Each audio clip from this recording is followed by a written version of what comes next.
It's fantastic to be with you to reflect today about prayer and the Cairo movement. Prayer links with community and service as the three principles of the movement, and therefore prayer is where we begin. This particular icon of Christ and St. Mian, often called the icon of friendship, reminds us of the importance of relationship. Prayer is about a relationship with God, leading to those other relationships, the relationship with one another to form a community of faith, and the relationship of reaching out to others. It involves our words in what we say, traditional set forms, or the words we use when we gather for worship, the Mass, or other ways of prayer which are also including silence and meditation, reflection, or just being still, contemplating the mystery and wonder of God. But I want to talk first of all about Scotland, which you may find a strange object, because although I come myself from Lancashire, I only went to Scotland 3 or 4 times. But recently on television there's been some programmes about Scotland, and I've watched 2 particular series. The first one with the Scottish comedian Susan Calman, who has taken us on a wonderful adventure meeting Secret Scotland, going to all the places that she as a Scot had never been to, discovering those places, the people who live there, the history of the place. And that's been fascinating.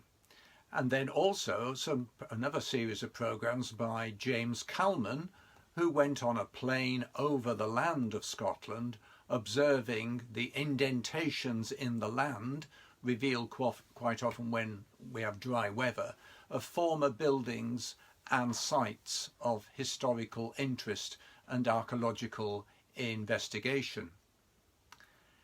These have actually made me surprised to look beyond the surface, beyond what we first see, and to go a bit deeper. It's excited me about the history and places of Scotland to the extent that I want to go there now, and probably as soon as the pandemic's over, that's one of the first places I hope to go. But what's this got to do with prayer?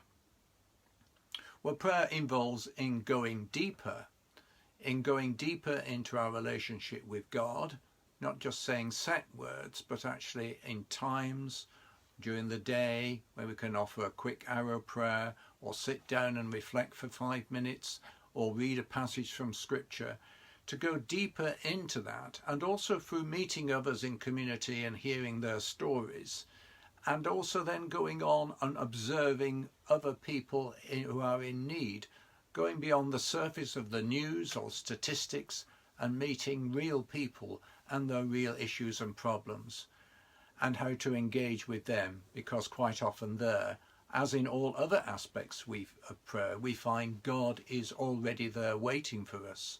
God is in the community. God is in individuals in need. God is in us in the silence as in the words. So going deeper beyond the surface of just doing religion or services is very much at the heart of the Cairo movement. It's about going deeper from prayer in that relationship with God and one another, deeper therefore into our relationships with one another as a community of faith, and deeper into our engagement of service in the world. In the recent times, we've had the a report called Living in Love and Faith.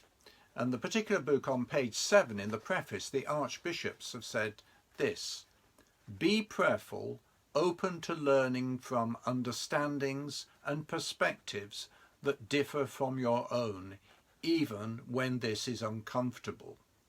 And I think that's quite true, that we do need to therefore go beyond our own limited things into the risk of the new, meeting others, discovering about them, being challenged in our faith to engage with that. And all this begins with prayer.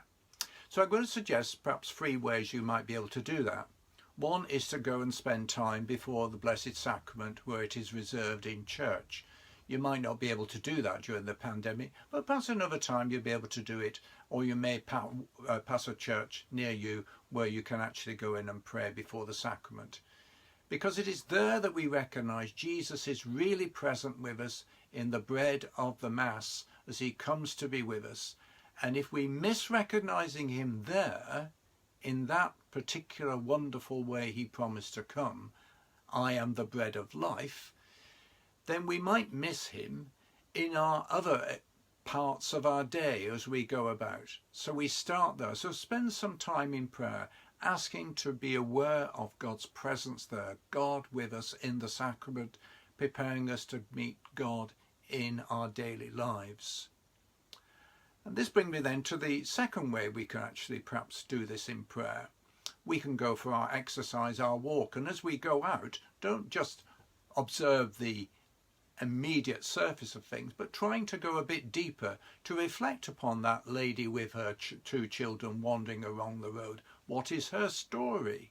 Is her story one of great love for the children, or does it betray a deep hardship in her life, a great sadness, perhaps mental illness, or perhaps some problem? And just reflect upon the people you see and the situations you see. The doctor's surgery, reminding us what that means in our community and how important it is, and the people who work there and what they give. Going beyond and bringing that into our prayer to widen our prayer, our reflection upon our life as in community, and share some of those ideas with others perhaps at some point, and then see how we can engage in service with others in that as members of Cairo. And the third possible way is, if you can't go to church and you can't go out for a walk, you can always stay in your home. And in your home, you can pick perhaps 4 things to reflect on in prayer. Michel Quoist did this quite often in his prayers of life.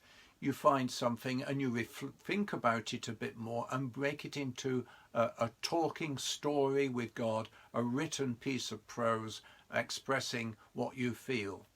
So in my house, for example, I picked up a pen, a computer, and a toilet roll.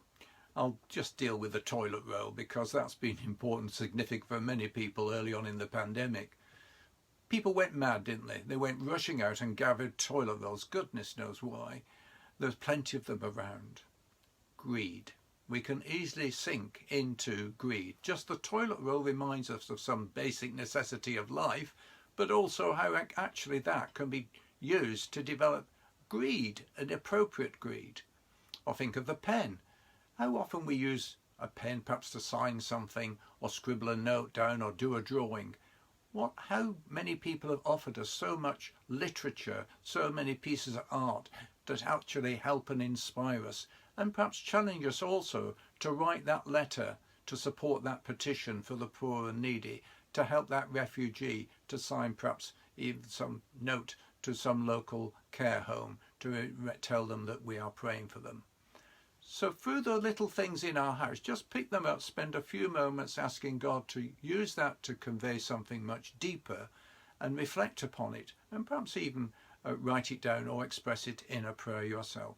So there's 3 ways: going before the Blessed Sacrament in silence in the church, in a walk as you go out into the community, or thirdly, perhaps in your own home. May God bless you as you reflect upon the importance of prayer, how it's about relationship, building up our deeper relationship with God and with one another and with all people, and learning to listen to them, whoever they are, and their story, and going outside our own boundaries to discover more of God's presence and purpose for us all in the world. And may you have a good day today. God bless you.